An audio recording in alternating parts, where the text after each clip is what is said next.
So this is Avi Vajpayee. He's a double major in computer science and physics. He'll be presenting his project simulation of a granular flow experiment using GPU parallelism. So yeah, as Dr. Summer said, I'll be presenting a simulation I made on the beach pod experiment, which is a granular flow experiment. And so hopefully I'll be able to explain why I love physics and why I love computer science with this. Okay, so first I'll talk a bit about universality and criticality. And then I'll talk about the beach pod experiment itself. And then I'll get into the two simulations I worked on. So universality and criticality are two of my favorite fields in physics. I guess that's kind of a lie because I like all of physics. But universality deals with the idea that you can study a really big complex system by looking at smaller, simpler systems. And criticality is basically the idea that certain systems can teeter between stability and instability, and they can fluctuate between these depending on how they're brought to the critical state. Okay, so I want to start with this by actually talking about an idea that I came up with when I was talking to some friends. So if we look at these 4 centuries since Galileo's been around, so Galileo was a man who first looked up the moon, and since 4 centuries after that, we now have footsteps on the moon. And if you look at the time that this has taken, it's only been 4 centuries, which is 0.2% of the time that humans have actually existed. That's ridiculous. The fact that in 4 centuries we've been able to do so much. And if you actually compare these 4 centuries to the actual time the universe has been around, this is an even smaller fraction. It's ridiculous. So if you, yeah, right? Isn't that amazing?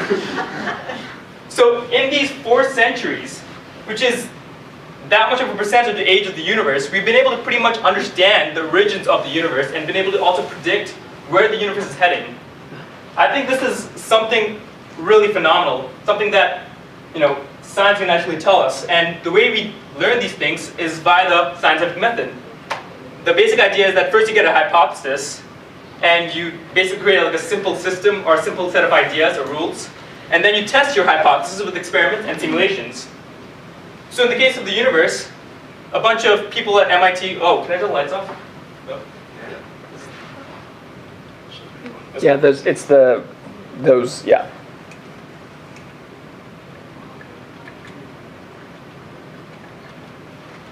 Wow, okay, slow motion. So this simulation is a simulation of the universe formation, and I think it's so cool that we can actually study something which occurs in such a long time, but so quickly on computers. The fact that we can test these simple hypotheses of, so another preface to this simulation is that all these planets are actually modeled as particles rather than actual planets with cores and stuff like that. But yet, even with those simplifications, we can study so much about how the universe formed. And also, we can actually fast forward time in simulations. So that's a cool thing about computer science and physics, the fact that we can actually test our hypotheses, some of which are really hard to test experimentally, but on computers. And by doing it on computers, we can actually make time moves faster, like we did on that previous simulation with the universe. Also, by actually doing this, we can actually determine the fundamentals behind our systems. For example, in the previous one, we were looking at planets with particles, and yet we could still understand the origins of the universe, even though we made such simplifications. So, I think it's really beautiful that we can study complex systems with simple things. And that's kind of what I'm doing with my IS.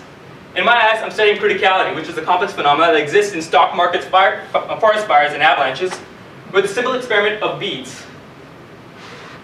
So the bead pod experiment is an experiment that's been going on in the College of Wooster for nearly 30 years.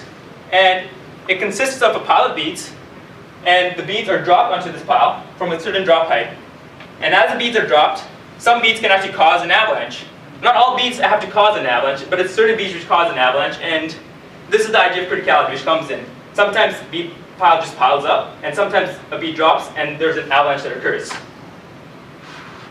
So this animation is cool, but this is what it actually looks like. It's not very big, it's about, I think, this much, and it consists of about 20,000 beads.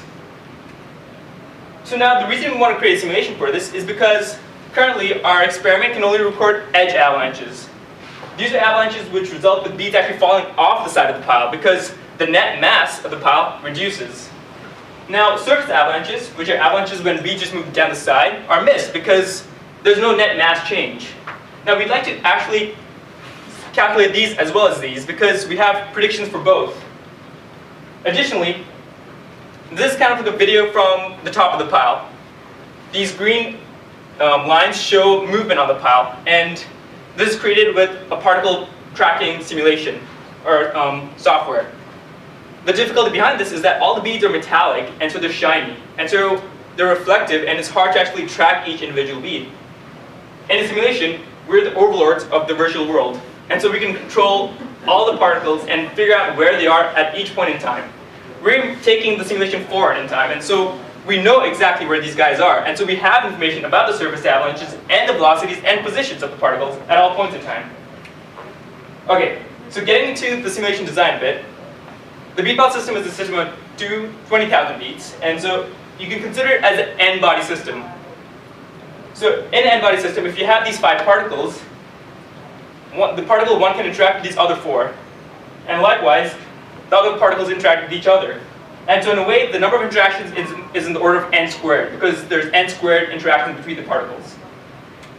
Now all these interactions in a simulation are calculated on the ALU of a computer. The ALU is the arithmetical and logical unit of a computer. This is where all your computations in the computers are done.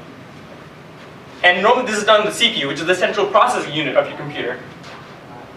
Your GPU, which is normally used for graphics rendering and for basically displaying cool animations and stuff, they're normally used in video games, but we can also use them for calculations. So it might be possible to send the calculations of the particles on the GPU's ALUs rather than the CPU's ALUs. Now the way this works is that if you consider the CPU's ALU, the particles are going along one by one into the ALU of the CPU. Now the GPU has multiple ALUs, so you can actually split up the work and send them together simultaneously or in parallel into the ALUs of this GPU. So one of the aims of my IS was to send the calculations to the ALUs of the GPU. We began looking into different libraries where this has already been implemented, where GPU computing has already been done. And we found NVIDIA Flex. Now this isn't a traditional approach to physics studies because this is a video game engine. And it's primarily meant for things like this, like Fallout 4, which is a video game. But it can also do some really cool physics demonstrations. So this is fluid flow, and I decided to use this library to do my simulation. So when getting into the simulation, I wanted 2 main tests to pass. Initially, first, if it looks physically realistic, and secondly, if the data is actually comparable to the actual experiment. So looking at like a video of the simulation, we see a bead drops and there's an avalanche. It looks pretty cool, and it's very purple, and we see movement. And eventually you see more beads dropping and there isn't an avalanche. So this is the kind of the critical idea that I was talking about, that some beads cause avalanches and some beads don't. Now if you compare the simulation with the actual experiment, we see the simulation runs in 5 hours, while the actual experiment takes about 170 hours. This takes a long time, and you could run this 34 times and this once. And also, what's cool about the simulation is that you have the power to increase the pile size really easily. So we can switch from 20,000 to 60,000 really easily, something that's really hard to do with the actual bead pile experiment. Now if you compare the data, we actually see that the data matches up. So this is a plot of the avalanche size. So this is a log plot, so what this means is that this is like a 2 bead avalanche, and this is a 600 bead avalanche, and this is a 1,000 bead avalanche. This is the probability on this side. So this is telling us that the probability of having a 2 bead avalanche is very high, while the probability of having a 600 bead avalanche is low. And so we see this trend also in this, which is pretty cool. This tells me that my simulation is kind of accurate. But the current issue is that Flex is actually very complicated. It has way more power than we need. This stuff was doing fluid dynamics, which is not what really, not something I really want. I want simple collisions. More than this is the fact that the Flex code is proprietary, and what that means is that it's kind of hidden from us. We can't actually see and understand how the things are implemented or the physics that's being put into the library. So to explain this, it's kind of something like this. A proprietary engine is something that's hidden from you, while an open source engine is something that you can see. So an open source engine is something that you can actually see and play with and like look inside and tinker with, but proprietary means you can't really touch it. It's just there and you can use it. So we decided to make our own physics engine based on this. The reason why I wanted to make my own physics engine was because Flex was complicated, but we wanted to build a system from the ground up so that we would actually understand the fundamentals, to basically see what the simplest situation would be to get the critical phenomena that we wanted. So we took the BPOW experiment and we chucked in some GPU coding and we made our own physics engine with this. We started simple, so we basically only used two main equations, which were simple equations from like Physics 111 of momentum conservation and energy conservation. And then we allowed some energy to be released into the environment when collision occurred. So basically when two spheres collide, they release some energy with sound and heat, and that's only done when collisions occur. So the first test, does it look physically realistic? Kind of. And what's cool about this is that since I made the physics engine myself, I was easily able to switch to 2D. And we're planning on doing an experiment with this in the future. Okay, so comparing the actual simulation, we see that this simulation takes 60 hours, which isn't as great as Flex, but it's still faster than the actual experiment. Also, it takes up to 14,000 beats, which is smaller than the real experiment, but we can increase this by increasing the number of GPUs we're using. Now, if we compare this with the actual the GPU versus CPU implementation, we see that the GPU is much faster. This is actually running, it's just super slow. So yeah. So again, this is going back to this idea, the fact that the ALU is taking these calculations one by one, while the GPU is taking calculations like in parallel. So you can think about this like kind of like one super smart student doing all this homework alone, but this kind of like multiple students working together and doing like breaking up the homework. It's kind of like independent minds working together to do their homework. But it might be considered unethical since they might, I'm not sure, but I think it's teamwork, so it counts. Okay, comparing the actual experimental data that we got, we see that it kind of deviates from the trend we expect. But now we actually know why this is happening. Since we built the simulation up from the ground, we know that we only used energy and momentum conservation. We did not include friction. And so the beats are just too slippery. And so that's why we can't actually get the large size avalanches that we expect to see.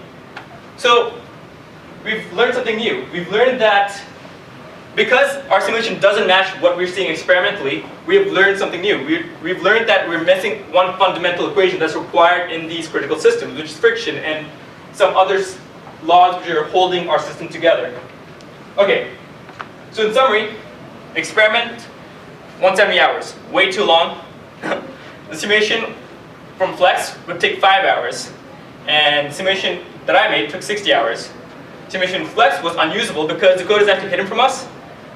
The simulation that we made, we just need to incorporate friction and think we will get more interesting results. Okay, so yeah, in summary, what I think is really cool about this is that using computers, we can actually help speed up simulations and help better understand systems that are hard to actually do experimentally. And also, I just think it's so amazing that we now all have like, what? The entire world's knowledge in our pockets, right? We have devices which were now more powerful than the devices that were used to send up people to the moon. Although a lot of millennials think that all we do with these devices is look up doggo videos, I think we're doing way cooler stuff than that. Okay, thank you.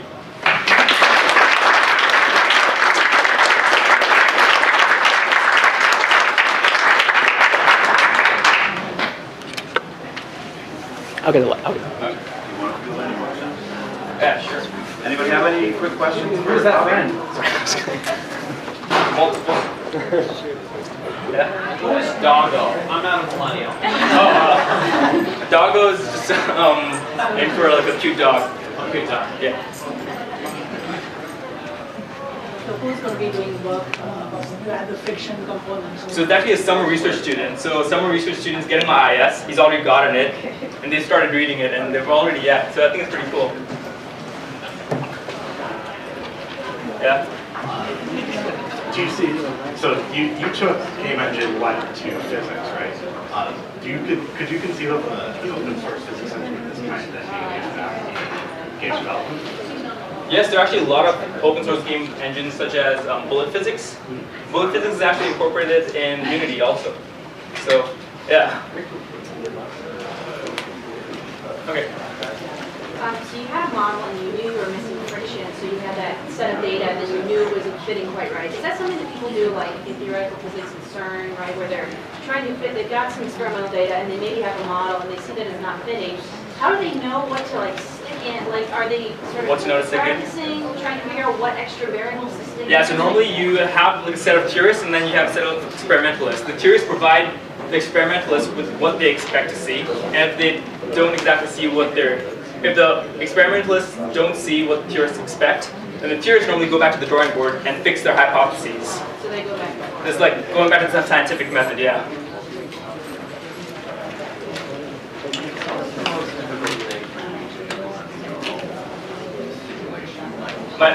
My own physics engine. I think the most difficult thing about creating my own physics engine was going through the derivations and figuring out how to use GPUs to do my calculations.